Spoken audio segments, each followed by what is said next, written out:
Bom, boa tarde, meninos. A gente vai fazer aqui agora alguns exercícios do suplementar. Na verdade, eu vou dar uma lida com vocês, vou interpretar alguns juntos, e as tabelas, alguns desenhos que possam vir a ter. Eu peço que vocês façam até sexta-feira. Na sexta-feira a gente vai fazer uma correção, tá bom? Olha só, começa assim. Na página 35, os outros atrás a gente já fez, né? Exercício número 5. João iniciou a semana com R$10 e no decorrer dos dias foi gastando esse valor. Então ele começou, como você pode observar no gráfico, a segunda-feira, o pontinho da segunda-feira está lá no 10. Na terça desceu, está entre 8 e 10, ou seja, R$9, né? Na quarta está em R$8. Na quinta o pontinho está entre 4 e 6, R$5. Na sexta está em R$2. Então na sexta-feira ele está com R$2. Começou com 10, na sexta-feira ele estava com 2. Né? Ou seja, né? Ele gastou aí R$10 menos 2, que foi o que sobrou, ele gastou R$8. Tudo isso a gente consegue observar no gráfico. O título do gráfico é valores em reais que João tinha ao longo dos dias úteis de uma semana. Nessa tabelinha aqui, é para você preencher. Dia, você vai escrever segunda. Aí quantos reais ele tinha na segunda? R$10. Você põe 10, né? Porque já está o símbolo de reais. Não precisa escrever reais depois, pode colocar 10,00. Terça-feira, você coloca terça, 9,00. Quarta, 8,00. Quinta, 5,00. R$5, né? E na sexta, 2,00. É para preencher. Essa fonte é para você olhar no gráfico qual é a fonte da pesquisa, a fonte dos dados. A fonte vai ter sido João, né? Foi o João que coletou esses dados dele e colocou nesse gráfico. Então a fonte é ele mesmo. Você coloca João, tá? Letra A. Quanto João gastou no período de segunda a quinta? Então, de segunda até quinta-feira. Você vai observar, na segunda ele tinha R$10, na quinta ele já tinha só 5. De R$10 para 5, quanto foi gasto? É essa diferença, né? De R$10 para 5. Vou deixar que você coloque esse valor, você consegue fazer esse cálculo. Letra B. Em qual intervalo de dias o João gastou mais dinheiro? Então, por exemplo, foi de segunda para terça? Foi de terça para quarta? Foi de quarta para quinta? Aqui ele deu duas opções só. De segunda até quarta ou de quarta até sexta. De segunda até quarta, você vai observar. Na segunda ele tinha R$10, na quarta ele tinha 8. Então, de segunda até quarta ele gastou R$2. Né? De 10 para virar 8, gastou R$2. Já de quarta para sexta, ele tinha 8 e gastou uma quantidade, ficou só com 2. Se ele tinha 8 e ficou só com 2, 8 menos 2, 6. Ele gastou R$6. Então, qual foi o período em que ele gastou mais? Quando ele gastou R$2 ou quando ele gastou R$6? Você vai marcar aí, tá? Letra C. Quanto ele economizou ao longo da semana? Ou seja, quanto sobrou, né? Quanto que ele conseguiu não gastar? Se você ir lá no último dia e dar uma olhada. No último dia ainda sobrou R$2. Então, ele conseguiu, mesmo gastando aí um dinheiro uma quantidade por dia, ele conseguiu deixar que sobrasse R$2. Conseguiu fazer essa economia, né? E na letra D, se no sábado João receber R$20 de mesada no outro dia, com quanto ele vai ficar? Ou seja, sobrou R$2 na sexta, ele vai receber mais 20 e vai ficar com quanto? Essa continha também vocês conseguem fazer, né? Essa página é para fazer essas interpretações, tá bom? E colocar essas respostas. A número 6 mostra um gráfico de setores, né? Esse gráfico é chamado de gráfico de setores. Como eu falei para vocês, ele pode ser representado na maior parte das vezes por porcentagem. E também é chamado de gráfico de pizza, quando a gente fala de um jeito mais vulgar, né? Gráfico de pizza. Olha só, observe o gráfico dos resultados da eleição para prefeito de uma cidade, tal qual agora está ocorrendo, né? As eleições. Olha só, eleições para prefeito. Os candidatos são a Patrícia, o Carlos, o Moacir, o Eduardo e Branco. Quando você vai votar em alguém, você não quer escolher nenhum candidato, você não gostou de nenhum, não quer escolher nenhum, você pode votar branco ou você pode votar nulo para anular o seu voto. Votar branco significa que não quer votar em ninguém, anular o voto, né? Você quer anular.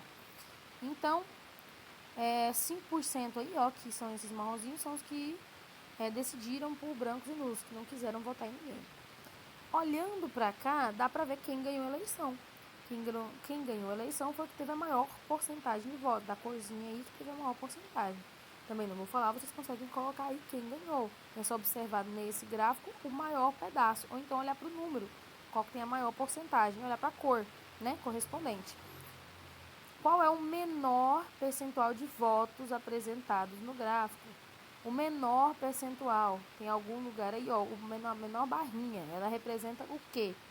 Aí você vai olhar a menor barrinha, a corzinha dela e vai colocar o que ela representa. Também não está difícil, mas qualquer dúvida a gente corrige na sexta-feira. Entre Moacir e Eduardo, você vai olhar só para os dois. Para o Moacir, que é o de amarelo, que está aí 15%, e o Eduardo, que é o de verde, que está aí 10%, qual foi o menos votado? Qual que teve menor porcentagem de votos?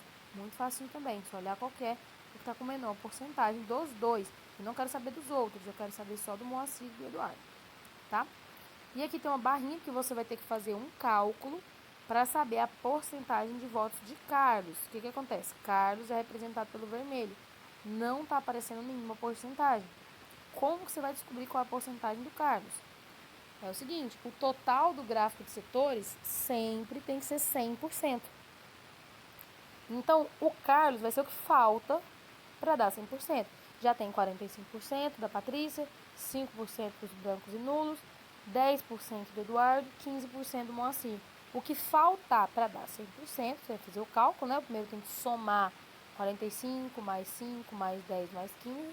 O que faltar para dar 100% é a quantidade, né, de votos, a porcentagem de votos de Carlos. Aí você vai fazer esse cálculo e escrever a resposta bonitinho, tá?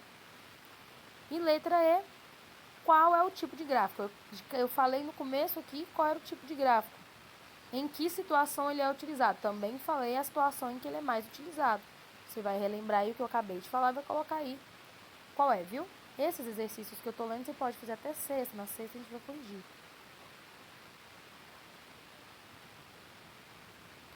Número 7. O gráfico a seguir não apresenta informações sobre os dados nem o título. Você vai usar a sua criatividade, você vai imaginar uma pesquisa, pode ser uma pesquisa que você já fez, aquela pesquisa que eu pedi para vocês, pode ser outra, tá bom? E você vai escrever os dados que estão faltando. Não esqueça de escrever algo que faça sentido, né? Coloca alguma coisa que faça sentido aí nos gráficos.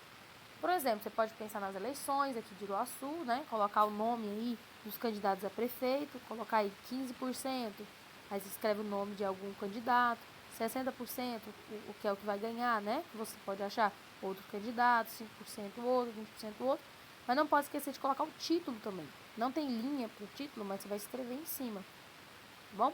Você vai escrever aí no título quantidade de porcentagem de votos de candidatos a prefeito de Iguaçu. Ou você pode pensar em outra coisa, né? Você pode pensar nas cores favoritas, igual você tinha feito, nas notas dos alunos. Tem várias coisas que vocês podem pensar, né? As cidades mais populosas do Brasil. Você pode ter que usar toda a sua criatividade, desenhos, filmes, e colocar aqui, tá bom? E você só vai imaginar e colocar um título e colocar um nome, né, para cada uma dessas porcentagens, ao que faz referência, tá? Você vai usar toda a sua criatividade para fazer o gráfico da sua maneira. Beleza? A número 8 já precisa de calculadora. Eu não vou falar muito sobre ela, porque eu quero que vocês relembrem como que é porcentagem, tá?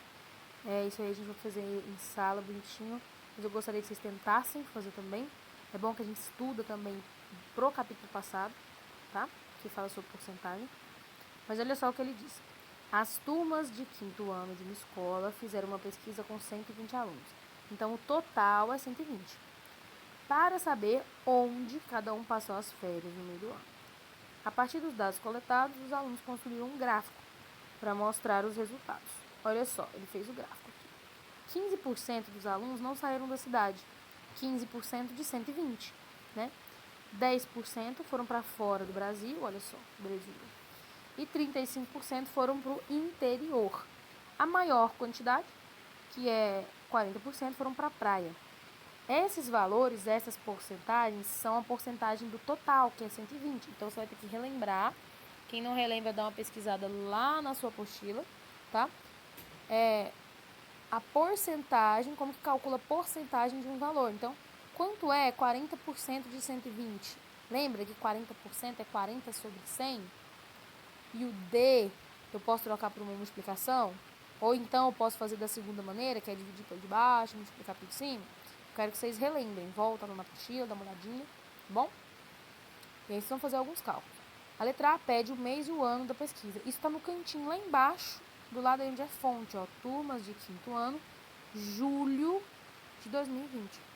Então, o mês e o ano, julho de 2020. Quantos alunos foram à praia? Foram 40%. 40% de 120. Então, você vai ter que fazer esse cálculo. Quanto é 40% de 120? Qual é o total de alunos que não saiu da cidade? Tá? O que não saiu da cidade foi 15%. 15% de 120. Qual é a porcentagem de alunos que fez uma viagem internacional? São os que foram para fora do Brasil. É só você olhar aí fora do Brasil e ver a porcentagem dos que foram fora do Brasil. Já está escrito aí, né? Isso aí é só olhar. Está escrito. E em percentual, qual é o total de alunos que ficou no Brasil? Isso aqui é muito simples, porque olha só. O gráfico todo representa 100%. Os que foram para fora do Brasil foram 10%. Então, se 100% são todos e 10% são os que foram para fora do Brasil, o que sobrou, né? Ou seja, 100% menos 10%, são os alunos que ficaram no Brasil, tanto os do interior, quanto os da praia, quanto os que não saíram da cidade. É só tirar os que saíram do Brasil, vai sobrar só os que ficaram, né? Não vou falar muito bem, não vou fazer esses cálculos aqui, que eu quero que vocês tentem, tá? E aí na sexta-feira a gente corrige. Por último, letra F e letra G. Qual é a diferença entre o número de alunos que viajou para a praia e o número de alunos que viajou para o interior? Lembre-se, diferença é sempre uma continha de subtração. Diferença é o resultado de uma subtração. Então, eu quero pegar a quantidade de alunos que foi para a praia, tá? A quantidade de alunos que foi para o interior e subtrair. Só que eu quero o número de alunos. Eu não quero a porcentagem. Então, primeiro eu tenho que descobrir quantos alunos foram para a praia. Depois, quantos alunos foram para o interior, só fazer o cálculo de porcentagem, né? E fazer essa subtração. E a letra G é para você fazer um texto resumindo essas informações, tá?